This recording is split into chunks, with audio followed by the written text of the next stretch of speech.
मेरे स्टूडेंट्स, आज हम अध्ययन करते हैं एक नए टॉपिक के साथ, मासिक स्राव, मासिक चक्र। कल हमने फर्स्ट यूनिट के अंतर्गत अध्ययन किया था एस्ट्रस चक्र का। आज हम अध्ययन करने जा रहे हैं मासिक चक्र, मेंस्ट्रुअल साइकिल। देखिए, ये टॉपिक बहुत ही संवेदनशील टॉपिक है और अवेयरनेस के हिसाब से भी महत्वपूर्ण टॉपिक है। जानते हैं हम मासिक स्राव, मेंस्ट्रुएशन एक लैटिन भाषा का शब्द है मेंसिस, जिससे बना हुआ है।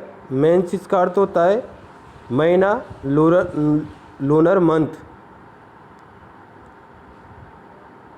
मासिक स्राव की परिभाषा को हम देखते हैं तो मनुष्य मादा में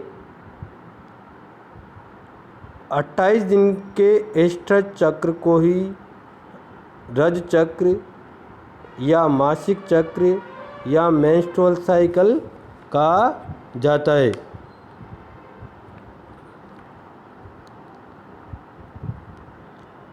एस्ट्रस चक्र के बारे में अपन कल पढ़ाई था। वह निम्न जंतुओं में होता है, लेकिन उससे ही मिलते जुलता एक और चक्र है जो कि मनुष्य मादा में पाया जाता है। तो परिभाषा, मनुष्य मादा में 28 दिन के अंतर्गत एस्ट्रस चक्र की अवधि को रज चक्र कहा जाता है। यह अवधि 34 से 35 दिन की भी हो सकती है, लेकिन सामान्यतः यह 28 दिन का ही माना जाता है। इस चक्र का अंत जनन छिद्र द्वारा रक्तस्राव से होता है। यह चक्र का अंतिम दिन होता है, उस दिन रक्तस्राव होता है। इस चक्र की मुख्य घटनाओं को अंडाशय चक्र की घटनाओं व गर्भ अंतःस्तर में परिवर्तन के साथ जोड़ा जाता है। इस चक्र में गर्भाशय की दीवारों का भीतरी स्तर मोटा हो जाता है, रुधिर परिसंचरण बढ़ जाता है, कोशिकाओं में वसा व ग्लाइकोजन का संचय होने लगता है। तो एक अगर्भवती मादा के गर्भाशय के अंतःस्तर के क्रमबद्ध परिवर्तनों को रज चक्र कहते हैं। इसकी एक नई परिभाषा हम बना सकते हैं कि एक अगर्भवती मादा के गर्भाशय के अंतःस्तर के क्रमबद्ध परिवर्तनों को रज चक्र कहा जाता है। ये रक्तस्राव 4 से 5 दिन का होता है। इसके अंतर्गत गर्भाशय अंतःस्तर के स्ट्रेटम पंक्शनलिस जो होती है उसका निर्मोचन होता है और यह चक्र प्रत्येक 28 दिन बाद फिर से दोहराया जाता है। इसे रज चक्र कहा जाता है। तो हमने रज चक्र की परिभाषा और इसकी सामान्य परिघटनाओं को जाना। अब हम देखते हैं रज चक्र की प्रावस्थाएं। रज चक्र के अंतर्गत अंडाशय में जो परिवर्तन होते हैं, उन अंडाशय में होने वाले परिवर्तनों, गर्भाशय में होने वाले परिवर्तनों को हम 4 प्रावस्थाओं में बांटकर अध्ययन करते हैं। फर्स्ट प्रावस्था है प्रचुरोद्भवन की प्रावस्था या पूर्व डिम्बोत्सर्ग अवस्था, प्रोलिफरेशन फेज या प्री ओवुलेटरी फेज। सेकंड है डिम्बोत्सर्ग प्रावस्था या ओवालेटरी फेज। थर्ड है स्त्रवण प्रावस्था या सिक्रेटरी फेज या पोस्ट ओवालेटरी फेज। फोर्थ है रक्तस्राव प्रावस्था या मेंस्ट्रुअल फेज। इस प्रकार रज चक्र की 4 प्रावस्थाएं हैं। अब हम इनका थोड़ा डिटेल अध्ययन करते हैं। पहली प्रावस्था, जिसको हमने क्या कहा, प्रचुरोद्भवन प्रावस्था। इस प्रावस्था के 2 अन्य नाम हैं, पुटिकीय प्रावस्था या पूर्व अंडोत्सर्ग प्रावस्था, फोलिकुलर फेज या प्री ओवालेटरी फेज।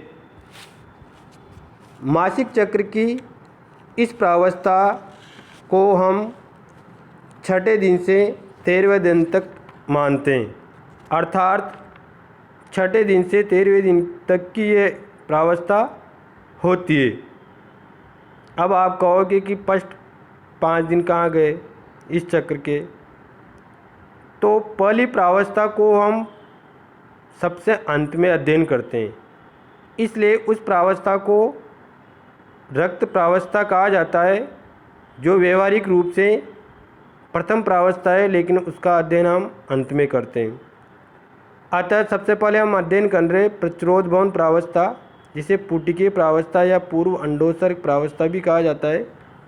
इसका समय छठे दिन से 13वें दिन तक होता है, इसलिए इसे रक्त स्राव के बाद व डिम्बोत्सर्ग के पहले की अवस्था माना जाता है, अर्थात डिम्बोत्सर्ग होने से जस्ट पहले तक की, और रक्त स्राव बंद होता है उसके बाद कि ये छठे दिन से 13वें दिन तक की प्रावस्था होती है। इस प्रावस्था से रक्त स्राव के समय जो हानि होती है गर्भाशय की, योनि स्राव की, उसको ठीक किया जाता है। इस प्रावस्था में अंडाशय द्वारा अधिक मात्रा में एस्ट्रोजन हार्मोन का स्रावण होता है, जिससे गर्भाशय की एंडोमेट्रियम की मरम्मत चालू हो जाती है। स्ट्रेटम बेसिलस की सेल्स विभाजित होने लगती है और ये सेल्स स्ट्रेटम फंक्शनलिस में परिवर्तित होती रहती है। इस प्रकार एंडोमेट्रियम गर्भाशय के एंडोमेट्रियम की रिपेयरिंग का कार्य ये छठे दिन से 13वें दिन तक चलता है और रेगुलर अगली प्रावस्था तक चालू रहता है। तो हम कह सकते हैं कि ये प्रावस्था जो पूर्व अंडोत्सर्ग की प्रावस्था है, ये फिर से गर्भधारण करने वाली परिस्थितियों को तैयार करने के लिए उसके पहले की सारी परिस्थितियों को संभालती है और गर्भाशय को रिपेयरिंग करके इसे हेतु तैयार करती है, जो कि हार्मोन्स के कंट्रोल में होता है। नेक्स्ट प्रावस्था है डिम्बोत्सर्ग प्रावस्था। इसको ओवुलेटरी फेज भी कहा जाता है। हम जानते हैं डिम्बोत्सर्ग किसे कहते हैं। डिम्ब या अंड का अंडाशय की पुटिका के फटकर बाहर आने की प्रक्रिया डिम्बोत्सर्ग कहलाती है और इस प्रावस्था को डिम्बोत्सर्ग प्रावस्था कहते हैं। ये एक ही दिन की होती है, सामान्यतः 28 दिन के चक्र में ये 14वें दिन होता है। डिम्बोत्सर्ग कौन से दिन होता है? 14वें दिन। इस समय शरीर का तापक्रम थोड़ा बढ़ा रहता है और गर्भाशय के अंतःस्तर में विशेष कोई परिवर्तन होते नहीं है।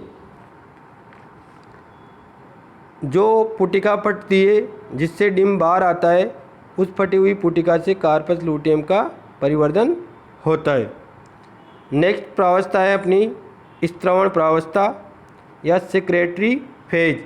इसे पोस्ट डिम्बोत्सर्ग प्रावस्था या पोस्ट ओवालेटरी फेज भी कहते हैं। ये सामान्यतः 15वें दिन से 28वें दिन तक होती है। कौन से दिन तक?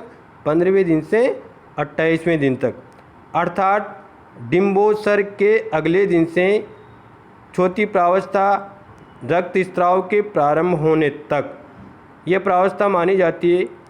इस प्रावस्था में क्या होता है? इस प्रावस्था में एस्ट्रोजन व प्रोजेस्टेरोन हार्मोन की मात्रा बढ़ जाती है। ल्यूटेनाइजिंग हार्मोन के नियंत्रण में कार्पस लूटियम का परिवर्तन होने लगता है, जिससे कि कार्पस लूटियम से भी एस्ट्रोजन व प्रोजेस्टेरोन का स्राव प्रारंभ हो जाता है। ये प्रोजेस्टेरोन गर्भाशय की एंडोमेट्रियम को निषेचित अंडाणु को ग्रहण करने के लिए तैयार करता है, अर्थात इस तैयारी में गर्भाशय दीवार का भीतरी स्तर मोटा हो जाता है, रक्त परिसंचरण बढ़ता है, कोशिकाओं में वसा व ग्लाइकोजन का भी संचय होता है, ऊतक द्रव्य की मात्रा में वृद्धि होने लगती है तथा गर्भाशय ग्रंथियों द्वारा स्रावण भी प्रारंभ हो जाता है। कुल मिलाकर इस प्रावस्था के अंतर्गत जो भी परिवर्तन होते हैं उन सबका उद्देश्य अंडाणु को रोपण के लिए गर्भाशय से एंडोमेट्रियम को तैयार करना होता है। क्योंकि इस प्रावस्था में कार्पस लूटियम बनता है, एस्ट्रोजन व प्रोजेस्टेरोन हार्मोन की मात्रा बढ़ती है। ये हार्मोन सब अपने अपने कंट्रोल में विशेष कार्य करते हैं, इसलिए इस प्रावस्था को सिक्रेटरी फेज कहा गया है। अब अपनी चौथी प्रावस्था है जिसको दिनों के हिसाब से फर्स्ट माना जाता है। यह प्रावस्था है रक्त स्त्रावण प्रावस्था, मेंस्ट्रुअल फेज। इस प्रावस्था से हम सब व्यवहारिकली अच्छी तरह से वाकिफ़ है। अगर मान लो बाय द वे निषेचित अंडाणु का रोपण नहीं होता है, अर्थात गर्भधारण नहीं होता है, तो ऐसी स्थिति में हम कार्पस लूटियम से एस्ट्रोजन व प्रोजेस्टेरोन का स्रावण क्या होगा, रुक जाएगा, और जो कार्पस लूटियम थी वह कार्पस एल्बिकेंस में बदल जाएगी और रक्त स्रावण प्रारंभ हो जाएगा। सामान्यतः यह अवस्था 4 से 5 दिन की होती है, जिसे हम फर्स्ट दिन से 5 दिन तक मानते हैं। छठे दिन से पहले का ये काल है, 28 दिन के बाद का छठे दिन से पहले का। इस स्राव में रक्त व एंडोमेट्रियम से जड़े उत्तक द्रव्य श्लेष्म व उपकला कोशिकाएँ होती है। ये अंडाशय चक्र का पहला दिन, रक्तस्राव का पहला दिन माना जाता है। ये स्राव 4 से 5 दिन तक होगा। इसमें आधारित स्तर को कोई हानि नहीं होगी।